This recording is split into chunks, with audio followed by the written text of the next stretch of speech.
saya berbagi beberapa cerita tentang toleransi dari Nusa Tunggal, Flores. Di Flores, Bapak-Bapak, Saudara-saudari sekalian, pelaksanaan sidang majelis klasis atau sidang klasis Flores sebelum Flores mekar menjadi dua klasis.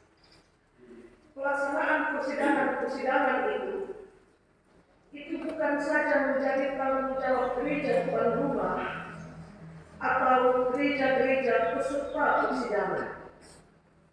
Tanggung jawab pelaksanaan persidangan itu menjadi tanggung jawab satu kabupaten. Sehingga nanti panitia persidangan itu dia akan diketuai oleh bupati atau bahkan sekda. Dia akan jadi ketua panitia pelaksanaan persidangan majelis klasis Flores atau persidangan klasis Flores.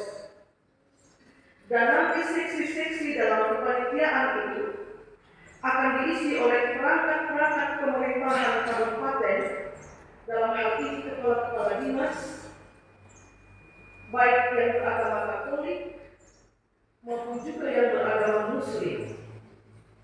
Maka pelaksanaan persidangan di klasis Flores di Nusa Tunggal sana itu bukan lagi menjadi perayaan atau bukan sekedar perayaan jemaat tuan rumah atau jemaat-jemaat yang ada di sepanjang Pulau Flores, tapi persidangan itu mulai dari seremonial penyambutan, pembukaan, pelaksanaan sampai penutupan itu menjadi perayaan satu kabupaten.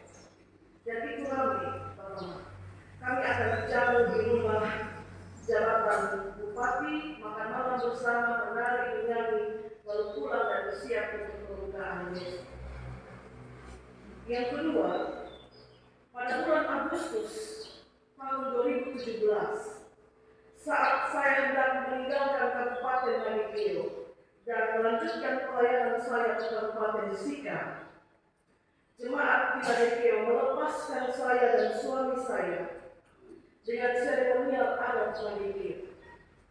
Selesai kebaktian, saya buka toga saya dan mereka memakaikan kepada saya dan suami saya pakaian adat lengkap Manipio dari ujung rambut sampai ujung kaki. Lalu mereka antar kami beramai-ramai ke Nian Panasika. Apa yang mereka lakukan itu simbol penyatuan kami bersama mereka sebagai orang Manipio. Bahwa mereka antar kami pergi ke Sika sebagai orang Manipio yang pergi melayani di tanah Sika. 8 tahun saya melayani di Manipio. Yang ketiga Bapak Ibu, di kota Momere, gereja sendiri Kabupaten Momere itu berdiri persis di depan lapangan Kota Baru. Itu jantung kota Momere. Gereja besar itu berdiri berhadapan dengan lapangan besar. Di lapangan itu, umat Muslim melaksanakan sholat Id untuk merayakan hari raya mereka Idul Fitri. Kalau hari raya Idul Fitri itu jatuh di hari Minggu, maka sebagai simbol toleransi, penghormatan, penghargaan terhadap mereka yang merayakan hari raya besar, kami MJH akan merapat dan menentukan supaya jam kebaktian jam 6 pagi itu harus diundur sampai sholat Id itu selesai dilaksanakan, karena gereja dan lapangan berhadapan langsung. Jadi kapan mereka selesai sholat Id, kami akan mulai kebaktian pertama.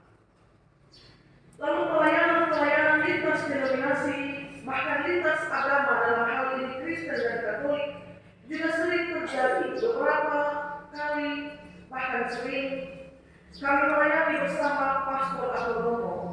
Dalam satu kesempatan bisa Romo berkhotbah dan saya menjadi liturgus, atau dia Romo akan menjadi liturgus dan saya akan berkhotbah dalam ibadah-ibadah berkumene. Kalau Bapak pergi ke kota dingin Bajawa, mungkin ada orang Bajawa di sini. Kalau Bapak pergi ke kota dingin Bajawa, gereja Bukit Ebenezer Bajawa itu dia berdiri berhadapan dengan masjid di kota Bajawa. Sesekali waktu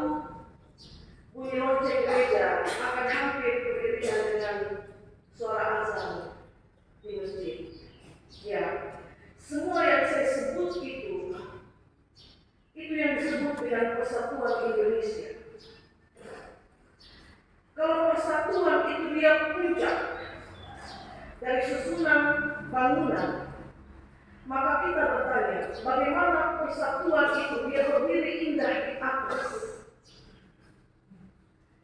Karena dia ditopang oleh rangka yang kuat, dan rangka itu bernama perbedaan.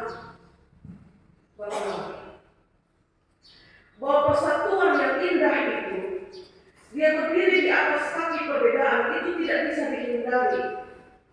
Maka kalau objek yang ditopang itu berat, bukankah rangka-rangka yang ditopang dia itu harus kuat? Sebab seperti kata Yesus dalam perumpamaan tentang dua macam dasar. Orang mendirikan rumah di atas dasar pasir, dan yang mendirikan rumah di atas dasar batu. Akan datang hujan, angin, banjir, menguji kekuatan dasar. Bukan menguji kekuatan rumah, dia akan menguji kekuatan dasar. Dan rumah yang berdiri di atas dasar batu, yang tersebut dalam bacaan Injil Matius, dialah yang akan tetap berdiri setelah badai itu lewat. Saudara-saudara yang terkasih, kenyataan bahwa manusia itu berjenis kelamin laki-laki dan perempuan itu contoh paling konkret dari perbedaan. Kemudian menyusullah suku, agama, ras, lalu berkembang pada masa kekinian, bahkan mungkin sudah sejak dulu. Orang-orang dengan klub bola, mereka berbeda karena berbeda juga dukungan mereka terhadap klub bola mereka. Karena itu, perbedaan betapapun indahnya disebut sebagai warna dalam keberagaman, tapi dia punya peluang yang sangat besar untuk menjadi sumber konflik. Oke, sekalipun kita bilang perbedaan itu indah, tapi dia punya peluang yang sangat besar untuk menjadi sumber konflik. Nah, karena peluang yang sedemikian besar, maka dia harus diminimalisir sedemikian mungkin supaya tidak terjadi konflik. Sebab seumur dunia ini, sejak dijadikan sampai hari ini, perbedaan itu sudah ada dan dia akan terus ada. Perbedaan tidak bisa dihilangkan. Karena itu yang bisa kita lakukan adalah kita merawat perbedaan itu. Trik untuk merawat perbedaan disampaikan oleh Paulus dalam bacaan kita yang panjang dari ayat 1 sampai 16. Dia bilang kepada jemaat di Efesus, Bapak Mama, saudara-saudari, persekutuan jemaat Efesus itu persekutuan yang majemuk, yang anggotanya bukan hanya orang-orang Yahudi, tapi juga orang-orang Yunani. Nah, celakanya atau parahnya, orang Yahudi merasa bahwa mereka yang paling berhak untuk ada dalam persekutuan dan orang Yunani tidak. Itu pikiran.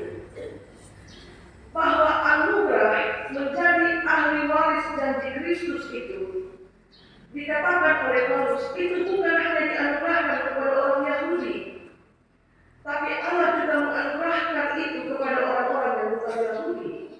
Dalam hal ini orang-orang Yunani. Sama dengan kita bilang, anugerah keselamatan bukan hanya untuk orang laki-laki, hanya karena dia diberi stigma sebagai orang kuat, dan perempuan diberi stigma sebagai manusia lemah karena dia sudah menangis.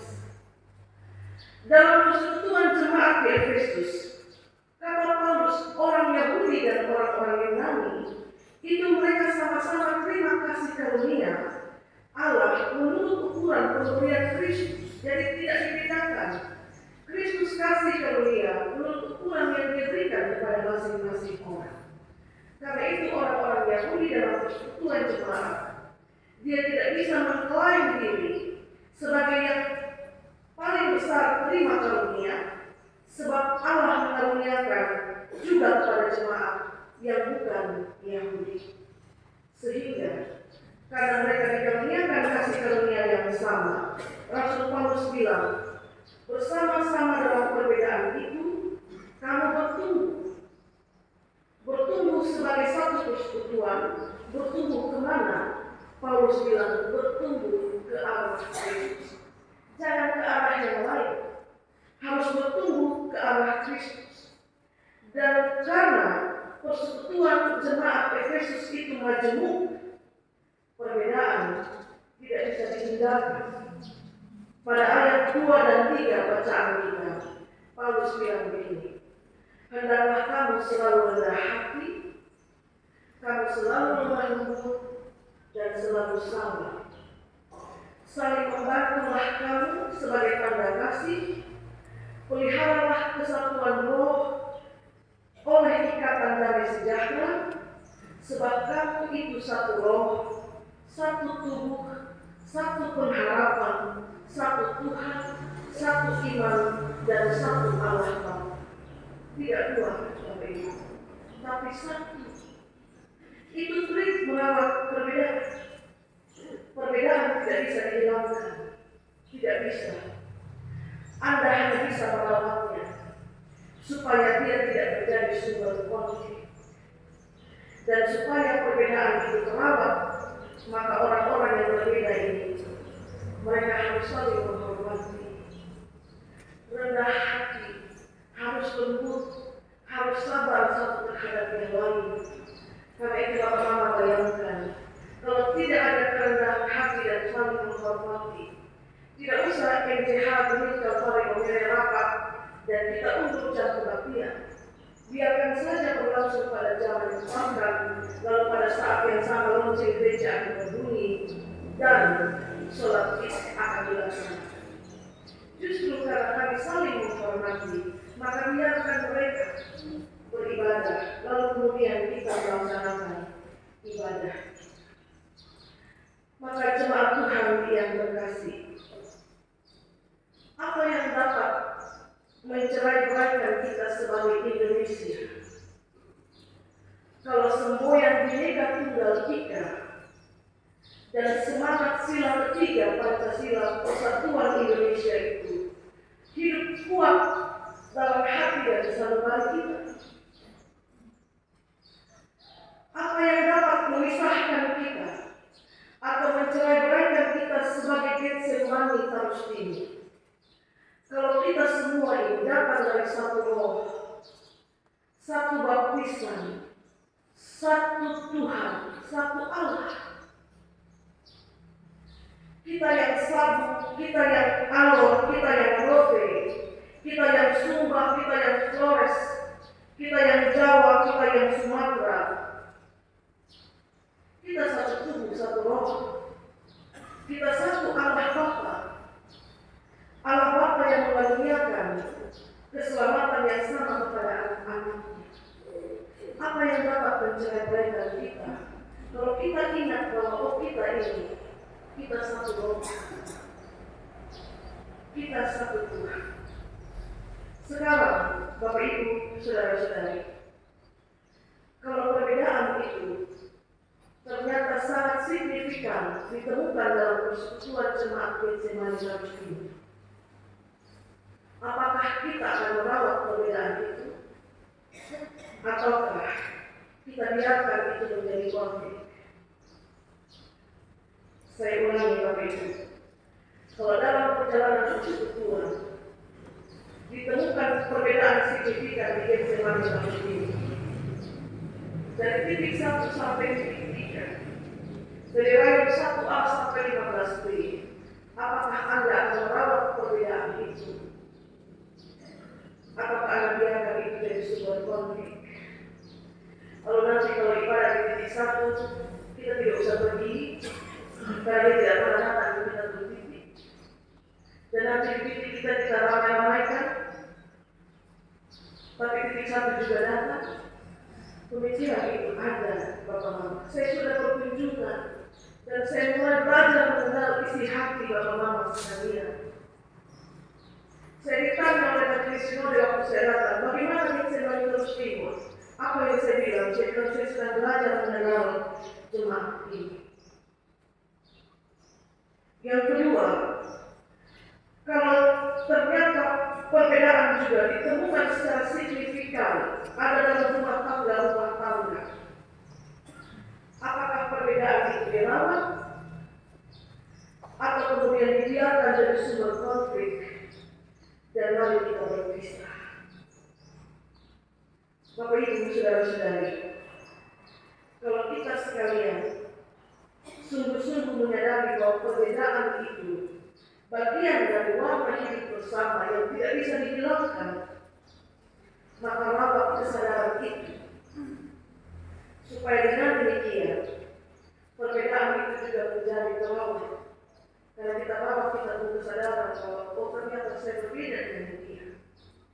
Selera pakaian kita saja berbeda, selera makan kita saja berbeda, selera warna saja kita berbeda, jenis kelamin kita saja berbeda, mimpi kita saja pun bisa berbeda.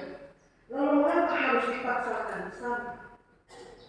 Bapak Ibu, selamat berefleksi, karena kita sudah di minggu kedua bulan kebangsaan. Perbedaan itu mestinya dirawat, karena tidak bisa dihilangkan dan dia akan selalu ada. Tuhan berkati kita dengan firman. Amin. Kita dengarkan